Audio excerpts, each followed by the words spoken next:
अपनी झेप मिटाने के लिए चाहे कुछ भी दावे करें, लेकिन सच्चाई ये है कि मतों का प्रतिशत कांग्रेस के पक्ष में ज्यादा है, वार्ड हमारे ज्यादा हैं और निकाय भी हम ज्यादा जीतेंगे। ये 25 साल बाद परिवर्तन आया है, तो ये उपचुनाव हर हालत में चारों उपचुनाव कांग्रेस पार्टी जीतेगी और इसकी हमारी पूरी तैयारी, जनता हमारे साथ है। सर राजनीतिक नियुक्तियों के लिहाज से आप पधारे हैं, कब तक राजनीतिक नियुक्तियां? आप ये कैसे सोच सकते हैं कि हम किस वजह से पधारे हैं? आपसे पूछ रहे हैं कि किन मुद्दों पे बात? ऐसा है कि मैं राजस्थान प्रदेश का प्रभारी हूं और यहाँ पर पूरे सरकार का, प्रदेश कांग्रेस कमेटी का, सब लोगों का अच्छे आपस में समन्वय हो और कार्यकाज सबका अच्छा चले। मेन मकसद हमारा ये है। और अभी आज हम लोग 2 मीटिंग्स मुख्यतः ले रहे हैं। एक में हम लोग सीएम आवास में जितने भी हम लोगों ने ऑब्जर्वर्स चारों बाई इलेक्शंस के बनाए हैं, उन सब लोगों के साथ में, सीएम के साथ में मैं और हमारे प्रदेश अध्यक्ष, हम लोग सब लोग समीक्षा करेंगे कि कैसे हम लोग उसकी तैयारी करें। उसके बाद दोपहर को मैं प्रदेश कांग्रेस कमेटी कार्यालय जाऊंगा और वहाँ पर जो हमारे जितने प्रदेश पदाधिकारी हैं उनसे हम चर्चा करेंगे। हमने उनको 2 टास्क मुख्यतः दिए थे डिस्ट्रिक्ट के लेवल के ऊपर, डिस्ट्रिक्ट प्रेसिडेंट्स के 3-3, 4-4 लोगों का पैनल बनाने के लिए, और साथ के अंदर जो हमारे डिस्ट्रिक्ट लेवल पे राजनीतिक नियुक्तियां होनी हैं उसके बारे में उनको जानकारी लेने के लिए कहा था। तो ये चर्चा हम लोगों ने उनके साथ में करनी है और ये भी अपने आप में, ये दोनों की दोनों मीटिंग्स हैं, ये बहुत महत्वपूर्ण विषय हैं जिनको लेकर के हम लोग यहाँ पर आए हैं और इसकी हम चर्चा करेंगे। नई डेडलाइन तय की है? डेडलाइन कुछ नहीं, डेडलाइन टारगेट्स होते हैं। तो टारगेट्स हम लोगों के सामने होता है जिसको हम अचीव करने की कोशिश करते हैं। तो यहाँ पे कयास बड़े जोरों से है कि बजट सत्र से पहले कुछ विस्तार देखने देखिए, वो आप ही लोग चलाते हैं, आप ही लोग छापते हैं। तो मैंने तो कभी भी नहीं कहा कि रिशफल वाली बात पे मैंने तो कभी भी एक स्टेटमेंट भी नहीं दिया। हाँ, राजनीतिक नियुक्तियों की हमारी जरूर वो है और हम लोग जो हैं राजनीतिक नियुक्तियों की हम लोग कोशिश कर रहे हैं कि भी उसकी शुरुआत हम लोग जल्दी से जल्दी हम कर सकें और इसी लिहाज से आज भी हम लोगों की मीटिंग्स हैं और उसी की दिशा में हम लोग आगे बढ़ेंगे।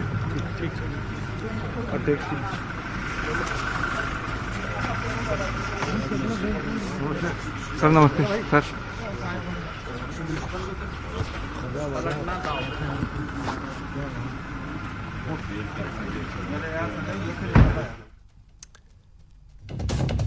तो कांग्रेस के प्रदेश प्रभारी अजय माकन को आप सुन रहे थे। सीएमआर के लिए वो रवाना हो रहे हैं, सीएमआर जाएंगे और मुख्यमंत्री से मुलाकात करेंगे। जो बातें उन्होंने कही उसमें जो 4 विधानसभा सीटों के बाई इलेक्शंस होने हैं उसको लेकर जो ऑब्जर्वर लगाए गए हैं उनसे फीडबैक लेंगे अजय माकन कि वहां किस तरीके से तैयारियां जो हैं वो चुनाव को लेकर चल रही हैं। दावा रघु शर्मा ने किया कि हां, सभी सीटों पर जीत कांग्रेस की होगी।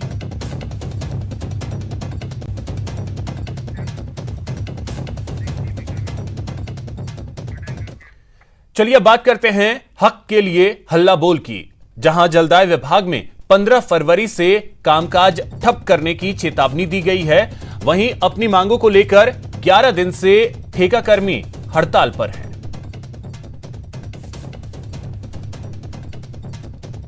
तो चलिए सबसे पहले आपको बता दें, पीएचईडी विभाग के जो इंजीनियर्स हैं उन्होंने चेतावनी दी है। 15 फरवरी से हड़ताल पर जाने की चेतावनी दी गई है। 15 फरवरी से कामकाज ठप हो सकता है।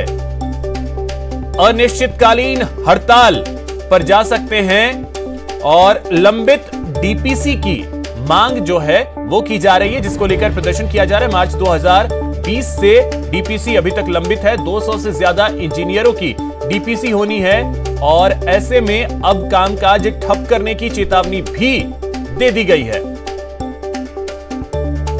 तो जलदाय विभाग के लिए मुश्किलें जो है वो खड़ी हो सकती हैं। पीएचडी इंजीनियरों ने चेतावनी दी है कि 15 फरवरी से ये सभी हड़ताल पर चले जाएंगे।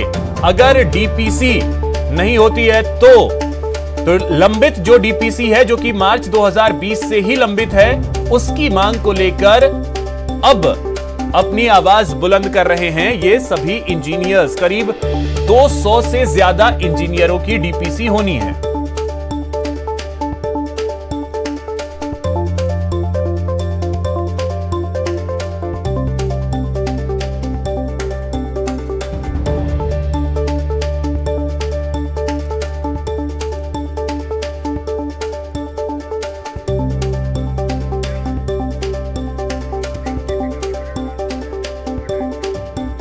वहीं बात करते हैं एसएमएस के ठेका कर्मियों की, जिनकी हड़ताल लगातार जारी है।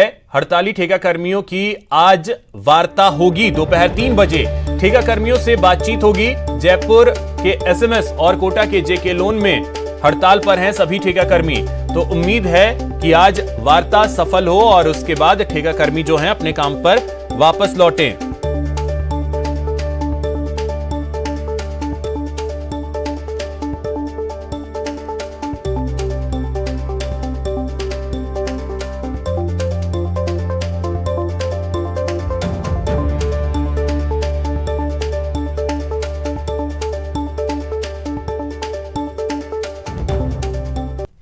सरकार से कि सरकार हमें नियमित करे। हमारी यूनियन इन्होंने हमको कोई मांग पत्र अभी तक नहीं दिया है।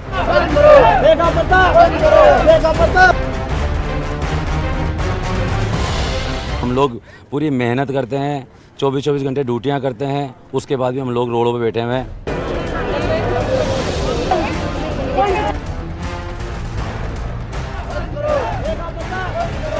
11 दिन बीत चुके हैं और नियमित करने की मांग को लेकर ठेका कर्मियों की हड़ताल जारी है।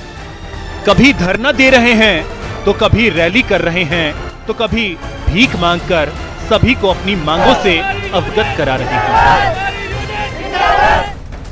ठेका कर्मियों की मांग है कि सरकार सीधी भर्ती निकालकर ठेका कर्मियों को नियमित करे, कर्मचारियों को ठेकेदारों के शोषण से मुक्त करवाए।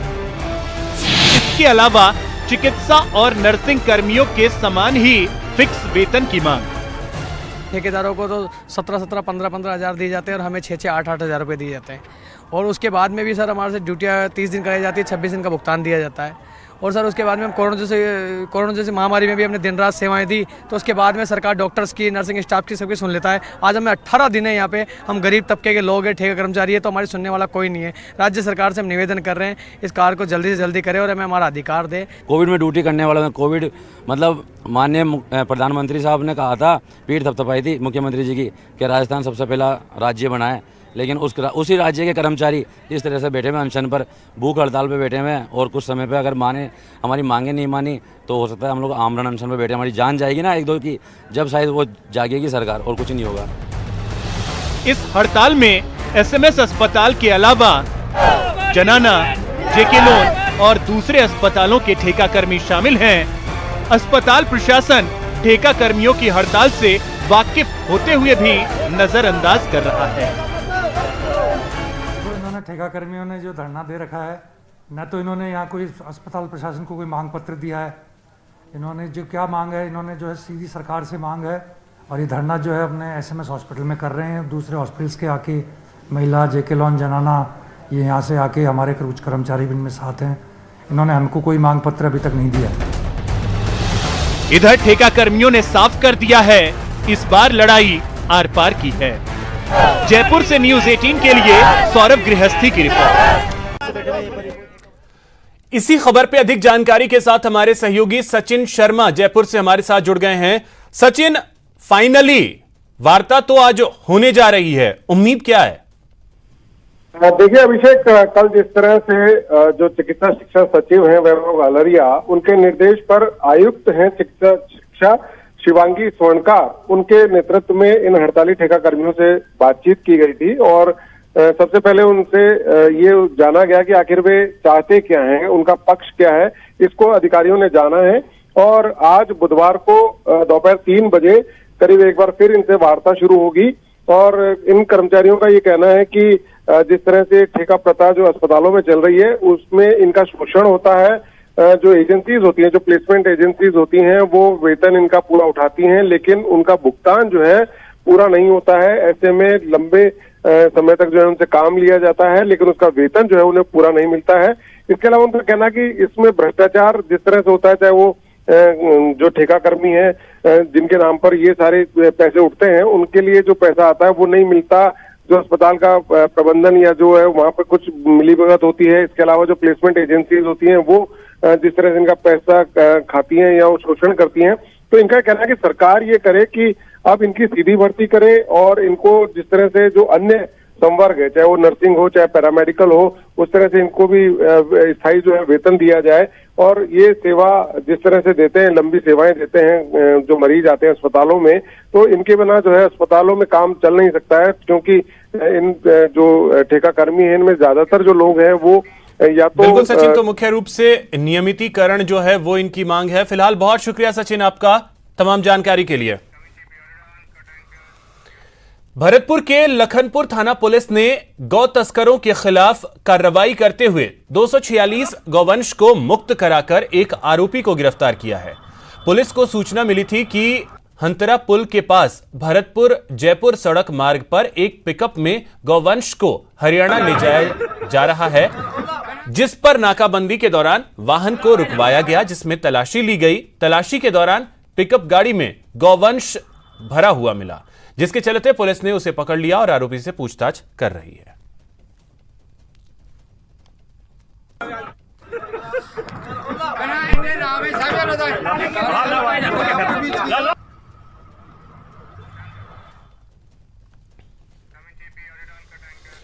एक बड़ी खबर आपको बता दें, पाली से यह बड़ी खबर है, जहां पर नारकोटिक्स ब्यूरो की एक बड़ी कार्रवाई देखने को मिली है। भारी मात्रा में अफीम का दूध यहां पर बरामद किया गया है। 19 किलो 440 ग्राम अफीम का दूध बरामद किया गया है। पुलिस ने 7 आरोपियों को भी गिरफ्तार किया है। आरोपियों से 2 गाड़ियां भी जब्त की गई हैं। मध्य प्रदेश से जोधपुर ले जाया जा रहा था यह अफीम का दूध। देसूरी के निकट नारकोटिक्स ब्यूरो ने इस कार्रवाई को अंजाम दिया है। जोनल डायरेक्टर उगमदान चारण के नेतृत्व में इस कार्रवाई को किया गया।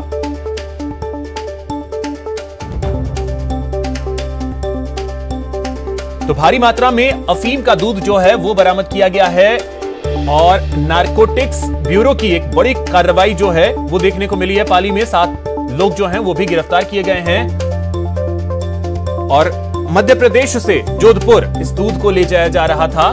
7 आरोपी जो हैं वो हत्थे चढ़े हैं पुलिस के।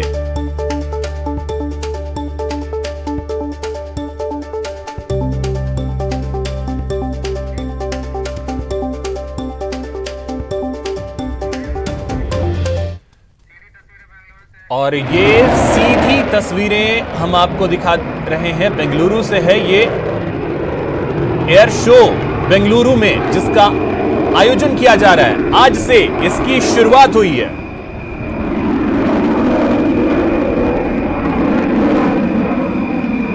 राजनाथ सिंह रक्षा मंत्री, उन्होंने अब से कुछ देर पहले ही इसकी शुरुआत की है और आत्मनिर्भर भारत की गूंज जो है वो आसमान तक सुनाई दे रही है।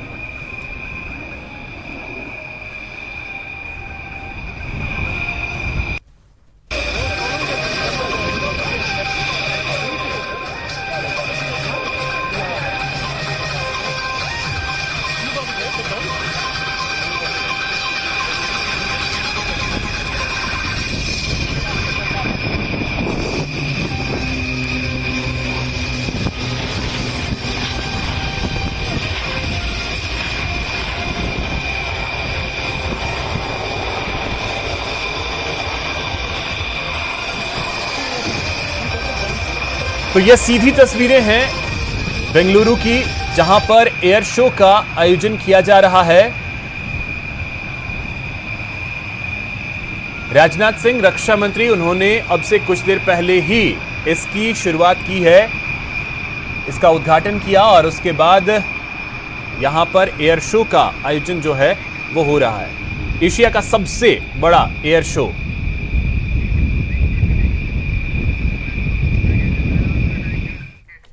आमतौर पर यह माना जाता है कि पत्तों की खूबसूरती उसकी हरियाली में होती है, लेकिन बीकानेर की एक छात्रा न सिर्फ सूखी पत्तियों पर देश की कई बड़ी हस्तियों की शानदार पेंटिंग्स बना रही है, बल्कि पत्तियों पर नक्काशी कर 4 चांद लगा रही है।